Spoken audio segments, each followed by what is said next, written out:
നാട്ടുകാരെ അവിടെ നിൽക്കട്ടെ. നീ എന്തുദ്ദേശാടി ഇങ്ങോട്ട് വന്നത്? അത് വേറൊന്നുമല്ല, എന്റെ അടുത്ത് അണ്ണനെ ഇഷ്ടാണെന്ന് പറയുന്നതിനപ്പുറം പ്രകടിപ്പിക്കുമായിരുന്നു. പ്രകടിപ്പിക്കും. ഞാൻ ചന്തയിൽ പോയിട്ട് വരുമ്പോ പ്രകടിപ്പിക്കും, ഞാൻ കള്ളെടുത്ത് കൊടുക്കുമ്പം പ്രകടിപ്പിക്കും, പിന്നെ ഞാൻ മീൻ വെട്ടിക്കൊണ്ടിരിക്കുമ്പോ പ്രകടിപ്പിക്കും. കല്യാണം കഴിഞ്ഞിട്ട് കുറെ മക്കളെ നീ പറയാ ആവശ്യമില്ലാത്ത കാര്യങ്ങൾ. അതൊന്നുമല്ല, ഞാൻ പറയാം. ഒരു ദിവസം ഞാൻ ഇങ്ങനെ മീൻ വെട്ടിക്കൊണ്ടിരുന്നപ്പോ മീനിന്റെ തല പൂച്ച എടുത്ത് 1.5 കിലോമീറ്റർ പോയപ്പോ അണ്ണൻ ആ മീൻ തല തിരിച്ചെടുത്തോണ്ട് വന്ന് എന്നോട് സ്നേഹം പ്രകടിപ്പിച്ചു. ഉള്ളത് സത്യം പറയല്ലേ, മീൻ തല എടുത്തോണ്ട് ഞാനാണ് എടുത്തോണ്ട് കൊടുത്തത്. സത്യം. ആ ഒരു നന്ദി ഉണ്ട് അവർക്ക്. എന്നാടി പെട്ടെന്ന് വന്നോ? പോയി അവിടെ നില്ലെന്ന്. നീ വന്നേണ്ണ ഇങ്ങോട്ടൊന്ന് വന്നേ. കണ്ടോ, ഇത്രയും ഗ്യാപ്പ് ഉണ്ടായിട്ട് പോലും, ഇത്രയും അടുത്തുള്ള ഗ്യാപ്പ് ഉണ്ടായിട്ട് പോലും അണ്ണൻ പ്രകടിപ്പിച്ചില്ല. പക്ഷെ 1.5 കിലോമീറ്റർ അകത്ത് പോയിട്ട് അണ്ണൻ മീൻതല മേടിച്ചോണ്ട് വന്നല്ലോ. വേറെ കാര്യം കൂടി അണ്ണന്റെ ഉണ്ട്. അണ്ണൻ ഷാപ്പിരുന്ന് പാടുമ്പോ എനിക്കതൊരുമാതിരി ഇഷ്ടം. ഒരു പാട്ടൊന്നും പാടും. നിങ്ങൾ പാടുവോ? ചെറിയ രീതിയിലൊക്കെ, ചെറിയ രീതിയിൽ മദ്യത്തിന്റെ മദ്യപിച്ചാൽ മാത്രമല്ല, മദ്യപിക്കാതെ നിങ്ങൾ പാടണം. എനിക്കത് കേൾക്കണം. അണ്ണന്റെ സ്വന്തം ഭാര്യ പറയുന്നത് പാടണം. അവളെ വായിക്കാൻ പാട്ട് ഇപ്പൊ പാടണം. പാടിയതല്ല, തലക്കറി കണ്ടപ്പോ പാടിപ്പോയതാ. പാട് പാട്. അവളെ തെളിയിക്കണം. ഞാൻ കള്ളു കുടിക്കാതെ പാടുമെന്ന് എനിക്കറിയണം. പാട്. ആട്ടുംകാട്ടാ എന്നെ ചുറ്റിപ്പറ്റി അയ്യനാര് ഒരു സൈസ് വെട്ട് കത്തി ആട പോറേ എന്നെ പറ്റി പാടുങ്കടാ വായ പൊത്തി കാട്ട വെട്ടി പൊങ്ക വെച്ചാ താലിയെ താ പൊങ്കലാടാ അടി ഓടയും വിരുന്ന് വെച്ചാൽ വിടിയ വിടിയ ഇരുന്ന് വെച്ചാൽ പോക്കിരി പൊങ്കൽ ഒരു സൈസ് പോക്കിരി പൊങ്കൽ പ്രത്യേകതരം പോക്കിരി പൊങ്കൽ പായസ പൊങ്കൽ അടയിട്ട പൊങ്കൽ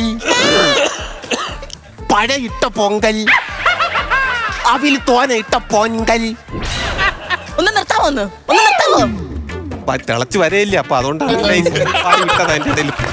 എങ്ങനെ തോന്നണ ഈ കാര്യം? അമ്മണി അറിഞ്ഞാൽ, ലത അറിഞ്ഞാൽ, രേവതി അറിഞ്ഞാൽ, അണ്ണനൊന്ന് ചിന്തിച്ചു. നാണക്കേടല്ലേ? അവരറിഞ്ഞു കഴിഞ്ഞാൽ മോശമല്ലേ? എന്റെ അടുത്ത് പിണങ്ങും. അല്ല, അവരൊക്കെ നമുക്ക് അറിയാവുന്നവരല്ലേടി. അപ്പൊ പെട്ടെന്ന് പിണങ്ങി കഴിഞ്ഞാൽ നിന്റെ കൂട്ടുകാരികളല്ലേടി പിണങ്ങി കഴിഞ്ഞാൽ എനിക്കത് വിഷമല്ലേടി. അതുകൊണ്ട് പറഞ്ഞുവിട്. സഹോദരി, ഉള്ള കാര്യം ഞാൻ പറയാം. ഇതിന്റെ പുറത്ത് പറ്റിപ്പോയാണ്, ഒന്ന് പോയി തരാം. ഞാൻ പോകത്തില്ല. ഞാൻ ഇവിടുന്ന് പോയി കഴിഞ്ഞാൽ ഷാപ്പുകാർ പറയുമ്പോ ഞാൻ എന്തോ പറയും? കള്ളി ചെത്താൻ വരുന്നു ചോദിക്കുമ്പോൾ ഞാൻ എന്തോ പറയും? എന്റെ സ്വന്തക്കാർ പറയുമ്പോൾ ഞാൻ എന്തോ പറയും? നാട്ടുകാരെല്ലാരും മുന്നോട്ട് ചോദിക്കും കൂടെ പോയെന്ന് പറയുമ്പോൾ ഞാൻ എന്തോ പറയും? പോകത്തില്ല. അവരെല്ലാരും എന്റെ കമ്പനിക്കാരാണ്, വല്ലപ്പോഴും പറ്റി തരുന്ന ആൾക്കാരാണ് അവര്. ഒരു കാര്യം ഞാൻ പറയാം, ഒന്നെങ്കിൽ അവൾ, ഇല്ലെങ്കിൽ ഞാൻ. ആര് വേണം? അന്ന ഇപ്പൊ പറയണം. ഇല്ലാന്നുണ്ടെങ്കിൽ ഞാൻ ഇപ്പൊ എന്റെ വീട്ടിൽ പോകും. വീട്ടിൽ പോകുന്ന പറഞ്ഞാൽ പോകും.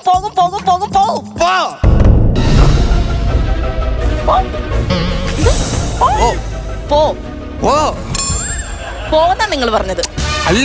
പോന്നാ നിങ്ങൾ പറഞ്ഞത്? സംശയം ചോദിക്കാം. നിങ്ങൾ പോന്നല്ലേ എന്നോട് പറഞ്ഞത്? പോവോ നീ? എന്നെ കളഞ്ഞിട്ട് നീ പോവോ? ഉടവ തന്ന എന്നെ കളഞ്ഞിട്ട് നീ പോവോ? എന്റെ ഹൃദയം പകുതി വെച്ചിട്ട് പോവോ നീ? അതാണ് പറഞ്ഞത്, അല്ലാതെ പോത്തില്ല. പക്ഷെ എന്നെ നാണക്കേടല്ലേ എന്നെ പറഞ്ഞു വിടണ. ബോധക്കേടി വിളിച്ചോണ്ട് വന്നേന്ന് എനിക്ക് മനസ്സിലാവും, നാട്ടുകാർക്ക് മനസ്സിലാവത്തില്ല. ഞാൻ പോകത്തില്ല. കാഞ്ചനയുടെ ഞാൻ പോകത്തില്ല. പോത്തിരി എന്നെ ഞാൻ പറഞ്ഞിട്ട് കരണ്ടി ചാടും. എന്നെ പറഞ്ഞിട്ട് ഞാൻ കരണ്ടി ചാടും. അമ്മയാണ് ഞാൻ കരണ്ടി ചാടും. ഞാൻ കരണ്ടി ചാടും. ഞാൻ കരണ്ടി ചാടും. ഞാൻ കരണ്ടി ചാടും എന്ന്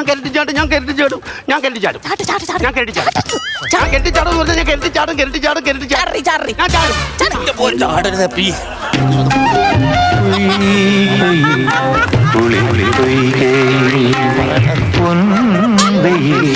നീരാടും നേരം കണ്ണുമായി